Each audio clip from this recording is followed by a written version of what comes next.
Merry Christmas. As the holidays, just get you thinking. You're thinking Christmas. Was it 2 days away? So you visualize Christmas, and then you think.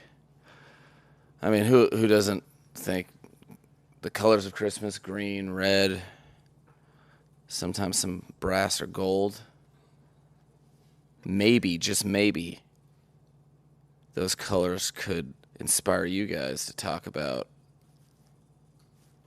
Boom! For the first time all week. Well, we are going to get to them. Uh-huh. But Well, I've learned to expect the unexpected with you now. I don't know where you're going. what the heck Frank Smith is doing with you on Mondays and Tuesdays? 15 weeks in, or whatever many months. So I have a feeling we're back to the basics today. Well, we're just going to get a little housekeeping. There it is, see? Which is, it's a Perkins and I word, housekeeping. So will Liam be activated for Sunday?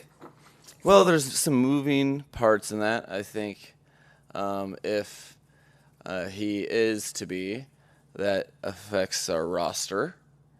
So, you learn about yourself over the course of an NFL season. I've learned to expect the unexpected, so that's what I'm expecting. No, we're still talking about it.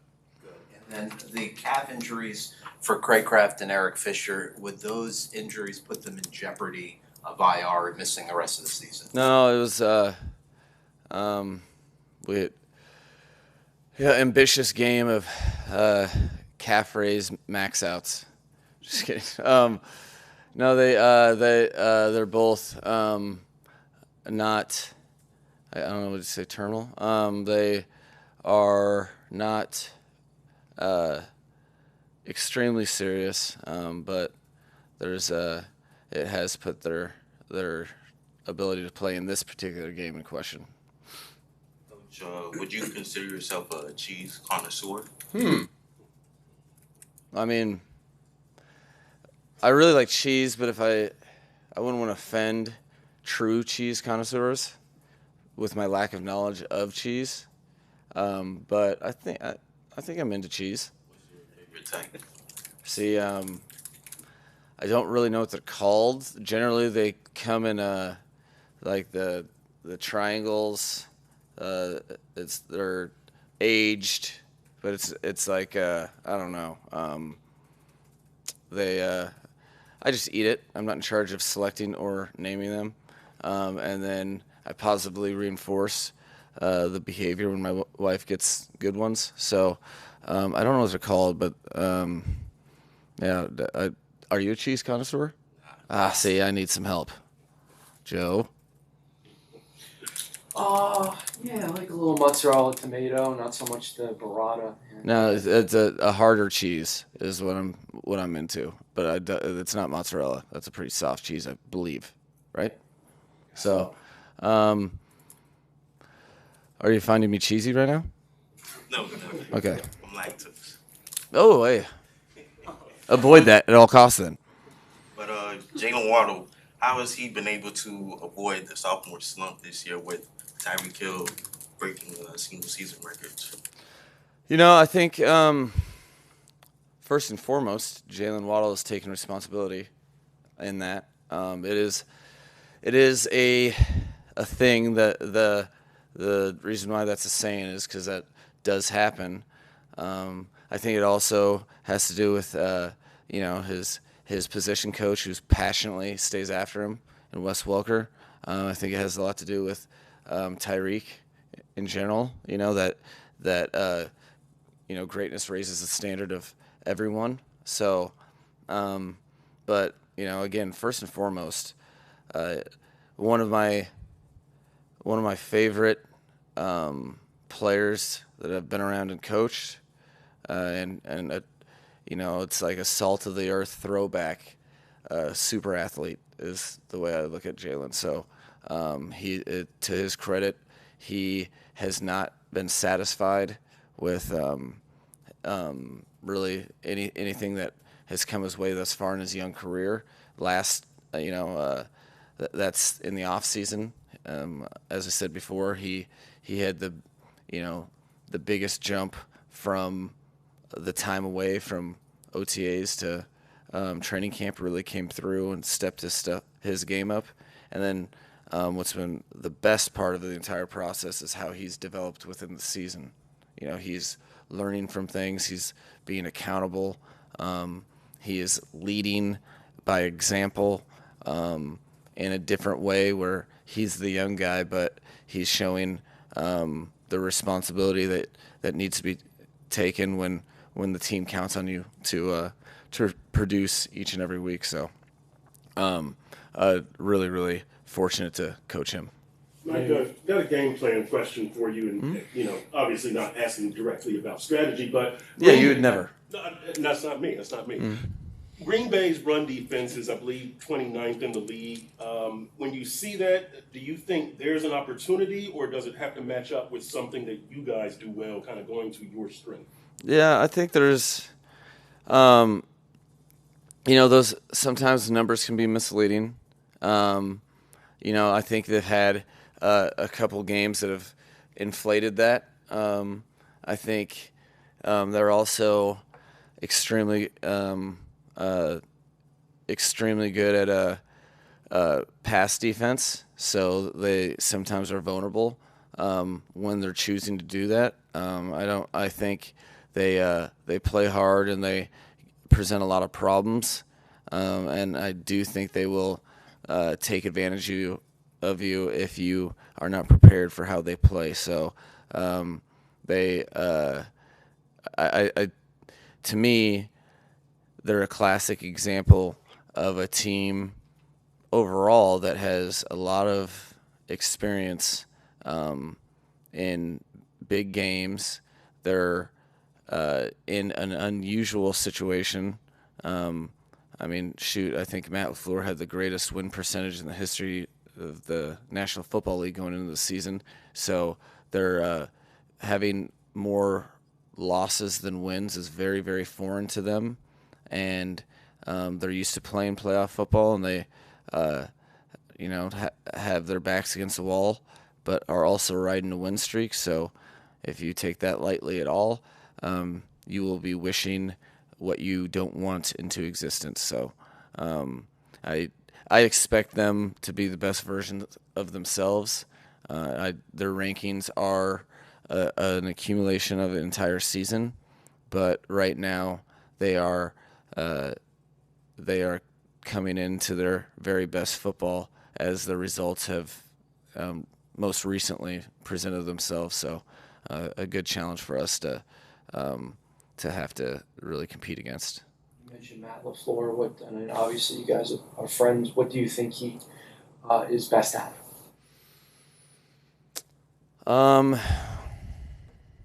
Styling his hair is really good. He's brushing his teeth too. He's got very, very white teeth.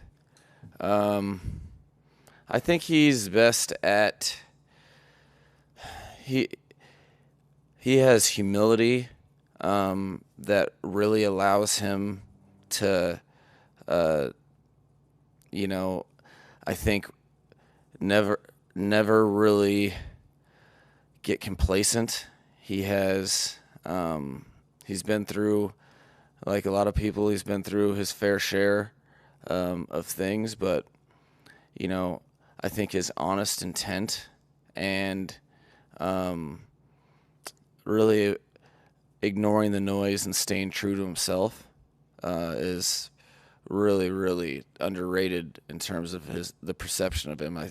I think he's handled everything about his job with class, whether that's winning a lot or having any sort of turmoil. That he's one of the reasons they've been so successful is it is a different ball game when you're the head coach of the Green Bay Packers.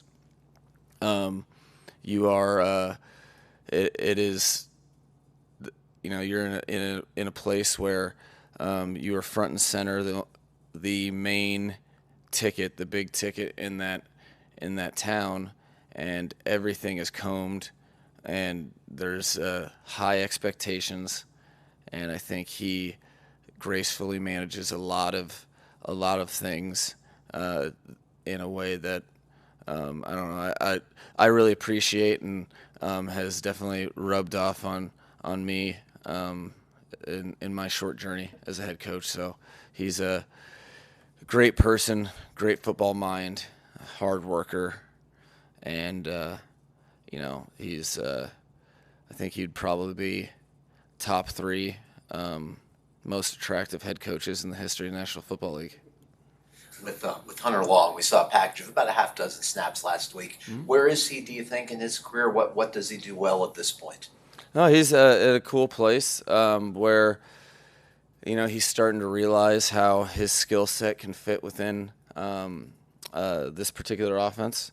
I think he has done a good job with really going after it, and I think he's also done a good job of recognizing there's another level to his game that he can really attack. So I think it's about so often with tight ends in particular, how they're being able to contribute to the team has so many variables involved, and there's a lot of roster decisions too that dictate whether or not he's able to be up. But when he is up, we definitely like utilizing his skill set, and very, very happy to have him on the team. You had to be happy, as I'm sure everybody was, seeing how Mostert ran last week, how he's come back from the injury last year. Did you, Chris, and the medical staff do much research in February about guys who've had that injury, especially at that position, difficulties of coming back? I imagine that's something you weighed, and how satisfying has it been to see him make it all the way back? No, I think that was – so I try to stay in my lane, but we had great conversations about, hey, this is how I feel about this player. This is how I know him to be, and I know how many. I mean, he is different. He's unique. He has, I think, the fastest recorded times. Since they've been tracking that stuff, or some of the fastest, and he was doing it after being like 28, 29 years old. He's one of those guys that, as far as my experience is concerned, there's been very few athletes that maintain and hold elite speed through their late 20s, early 30s. The first one that comes to mind is Joey Galloway. He's in that breath of just rare human being, rare athletic skill set. So I was all in, and aware that my conviction and my belief in the human being might lead us astray at some point. So they did their due diligence, and fortunately it matched up with my hope and expectations. It was really cool for the team to get a taste of Raheem in that way, where he recognized a game that the team could really benefit from him taking his game to the next level. He had the look in his eye that was very familiar, and it was awesome to see him exhibit for the 1900th time. Hey, I can do this, even though some people think I can't. He's kind of a different cloth, and he's been counted out since he got in the league, and he'll continue to exceed other people's expectations because of his mindset, determination, and really internal gifts. So, I know it's the same that history tends to have a way of repeating itself. This team has been pretty streaky, winning 3, losing 3, winning 5, winning 3, and then pretty much when you win your games, you lose your games. At this rate, if this trend continues, we'll say like a 7-game winning streak, that'll put you at the Super Bowl. Have you all thought about those things and just trying to stay streaky? No, the irony is, if you're trying to go on a win streak, the most important thing is to start a streak. So I think guys have learned through experience, and really, we've been through some stuff this year, how you can't get ahead of yourself. I think our team is embracing that. I honestly believe that our team is not taking winning for granted, especially in the eyes of a 3-game losing streak. So I feel comfortable speaking on behalf of the entire locker room and the coaching staff when I say that it's a 1-game season. That cliche, you can figure out a different way to say it, but there's one team on our schedule. Nothing matters beyond that. I don't care about scenarios. I don't care. The point is that you have to win a game to get in the playoffs. I know that much. We have to win. But even if you don't want to get in the playoffs playing, trying to play yourself out of a slump. So this game is the most important because it's next, but it's also we need to strain to win a football game, and we need to be playing our best football in January, which has been the objective the whole time. So this game, whatever it leads to, if we win, we'll think about next week. But we are solely focused on the Green Bay Packers, their tremendous franchise and their Hall of Fame quarterback, etc. Coach, as a fellow father of a 2-year-old girl, I'm curious your game plan to crushing Christmas. Well, I think Christmas has already been crushed for me in terms of like it's really awesome when you have my wife does such a good job with my daughter of building up dad time, and my daughter's such a good she's such a good human spirit that just being around is unbelievable. It crushes in that way, and she just likes having me around. She definitely doesn't take it for granted, because a lot of times it's like past her bedtime when we hang out, especially now that she's, it's been during the season is when she's, or this season that, going into it, she could speak one word. Now she's answering questions and stringing some stuff together, and got a lot of demands, and I'll crush Christmas because I will adhere to any and every of those demands. She's got me around her finger. She knows it, I know it, and we're all happy about it because it's truly a blessing that I feel so fortunate to have the opportunity to be a father, let alone to a daughter like Ayla. I feel very proud. Thanks, All right. Ryan. Appreciate it. Merry Christmas, Happy Holidays. Good luck Sunday.